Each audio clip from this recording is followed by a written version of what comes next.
pays qui m'a apporté le plus d'émotions et de souvenirs, plus que l'Afrique, que vous confessez avoir oublié. C'est le verbe que vous employez. Plus que les Amériques, plus que l'île Maurice. Que représente pour vous, aujourd'hui, cette Bretagne de vos ancêtres, mais dans laquelle vous n'êtes pas né? C'est une terre infinie. Et d'ailleurs, c'est comme ça qu'elle se définit elle-même. C'est Pen Arbed, c'est la fin du monde, mais Oui. il y a un autre monde qui commence au-delà, c'est le monde qui est au-delà de la mer. Et je crois que j'ai été sensible à ça la première fois que je suis allé en Bretagne. C'était après la guerre et après, évidemment, le voyage que j'ai fait en Afrique.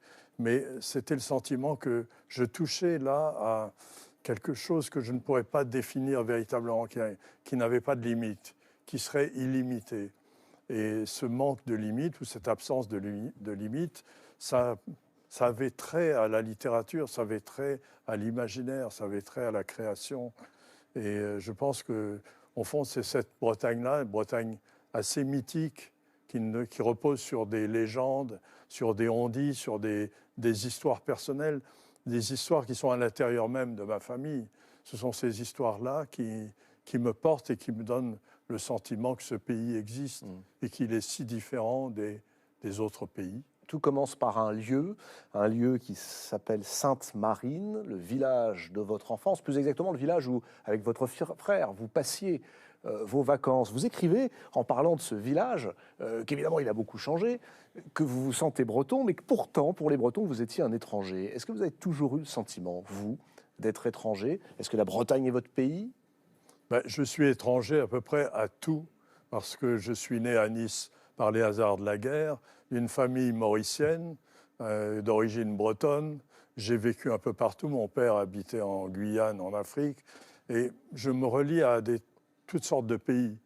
Mais si je dois choisir un pays auquel je serais attaché par quelque chose qui ressemblerait à une racine, ce ne serait pas vraiment une racine, ce serait plutôt une sorte de rhizome, quelque chose de souterrain comme les ronces qui courent et qui se ressèment au long d'une terre.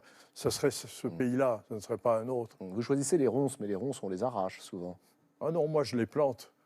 Je ne les arrache pas, j'aime beaucoup les ronces. À cause des épines qui protègent? Non, non, non, elles ont des fleurs merveilleuses, elles attirent les insectes et elles ont des fruits qui sont si bons à manger. Voilà, tout le Clésio est dans cette phrase. Parlant de cette Bretagne, vous écrivez, page 51, alors ça j'aime beaucoup, « Nous ressentions, votre frère et vous, quelque chose, il me semble, qu'aucune leçon d'histoire ou de géographie ne pouvait nous enseigner, quelque chose qui nous reliait à notre passé lointain, puisqu'avant de partir pour l'île Maurice, notre famille avait appartenu totalement au monde fermier, et même au-delà, nous reliait au passé de l'humanité. » Finalement, un lieu local est universel? Oui, Pas particulier? Bon, ce lieu que j'ai connu à cette époque, parce que c'était une époque assez particulière, qui était en marge de la modernité. La moisson se faisait mécaniquement pour la collecte du blé, mais le battage avait été presque manuel. C'est les années 50. Et donc, oui, c'était une Bretagne qui se reliait encore énormément au monde néolithique, c'est-à-dire à la première présence de la civilisation humaine sur la Terre. Et cela m'a été confirmé au hasard d'une promenade où tout à coup, j'accompagnais un jeune fermier qui venait de s'installer et qui allait probablement se consacrer à l'agriculture biologique. Et il me montre une pierre au milieu des ronces, justement au milieu de la lande. Et cette pierre est ciselée et rayée par des marques très mystérieuses. Et il me demande qu'est-ce que c'est, si c'est un langage. Et je regarde et je constate que c'est l'endroit où les gens usaient les pierres polies. C'est la roche qui leur servait à polir des pierres. Et elle est toujours là. On a l'impression que les gens qui se sont servis de cette pierre sont là, juste derrière, à côté. Et ce sentiment-là, je crois qu'on ne peut pas l'avoir ailleurs qu'en Bretagne. Et c'est un langage en même temps. Oui, c'est un langage. Inscrit sur cette pierre. Oui, c'est un langage. Le langage des pierres est très important en Bretagne.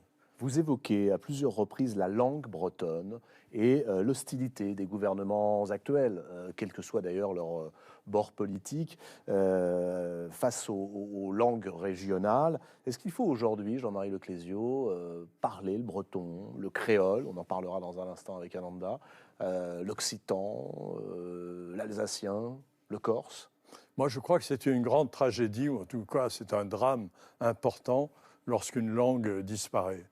Et je regrette beaucoup la disparition de la langue bretonne telle qu'elle a été organisée sciemment par l'éducation nationale, qui a puni les élèves qui parlaient breton dans l'école et qui a incité les Bretons à ne plus utiliser cette langue à la maison.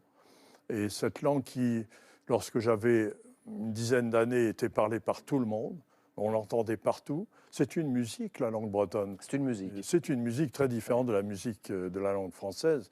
J'adore la langue française, mais la musique du breton, c'est aussi une musique qui m'émeut, qui me trouble. Parlez-vous breton? Je peux comprendre des mots, mais je ne parle pas à mon frère parler breton, moi non. Donc, cette musique... Mais vous le comprenez? Oui, oui, je peux comprendre des phrases, oui. Et donc, en tout cas, cette sonorité du breton, elle fait défaut maintenant. Quand vous allez en Bretagne, vous n'entendez plus cette langue. Et j'ai eu l'impression que c'était comme si une tempête avait soufflé sur la Bretagne et avait éparpillé les mots.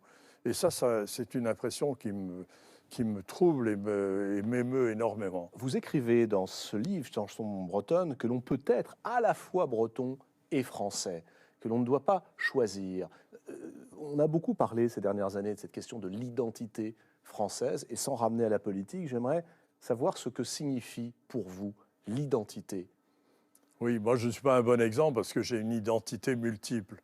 J'appartiens à la culture britannique par mon père, mauricienne par mes grands-parents, bretonne par les ancêtres lointains, française parce que j'ai été élevé dans la langue française, et même nissarde parce que j'ai entendu la langue nissarde parler quand j'étais enfant. Donc toutes ces identités se mêlent, mais je crois que ça serait un grand tort de penser qu'il soit nécessaire de renoncer à la plus petite parcelle d'identité que vous avez en vous.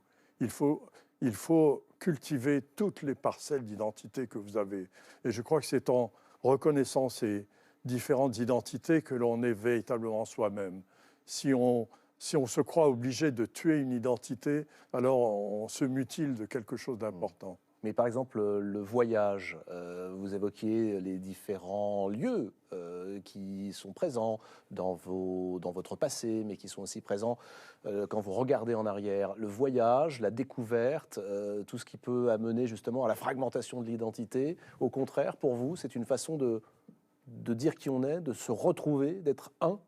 Je pense que cette unité de l'identité, elle est composée de toutes ces facettes que l'on peut acquérir au gré des voyages ou des lectures. Quand on lit, finalement, on s'oriente vers d'autres cultures, d'autres voix, d'autres paroles, et on les fait siennes et on les transforme.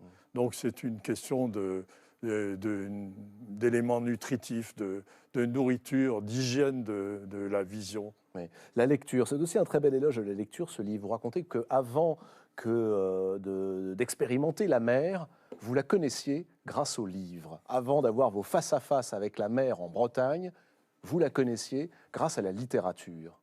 Oui, c'est vrai, et c'est en partie grâce au dictionnaire et en partie par le fait que j'ai lu très tôt des récits de voyage. Ça faisait partie de la bibliothèque de mes grands-parents. Il y avait les voyages de Bougainville, il y avait les voyages des grands explorateurs, et j'avais l'impression que ce qu'ils décrivaient, je l'avais déjà vu, ou j'allais le connaître, mais le reconnaître, ça faisait partie de moi-même. Et donc, en fait, la première fois que j'ai vu la mer pendant un certain temps, c'était à bord d'un bateau qui allait en Afrique, et c'était mortellement ennuyeux. Il ne se passait absolument rien. La mer était plate, les estuaires des fleuves africains étaient couverts de brume, il n'y avait pas de soleil, pas de vives couleurs, il n'y avait rien. Donc j'écrivais dans la cabine, je m'enfermais dans la cabine et j'inventais une mer tumultueuse qui était peuplée de monstres marins et de pirates dangereux parce que j'avais besoin de voir vivre ce monde-là. Ouais. Est-ce à dire que l'Afrique que vous avez ensuite racontée est très différente dans vos romans de ce que vous avez vécu?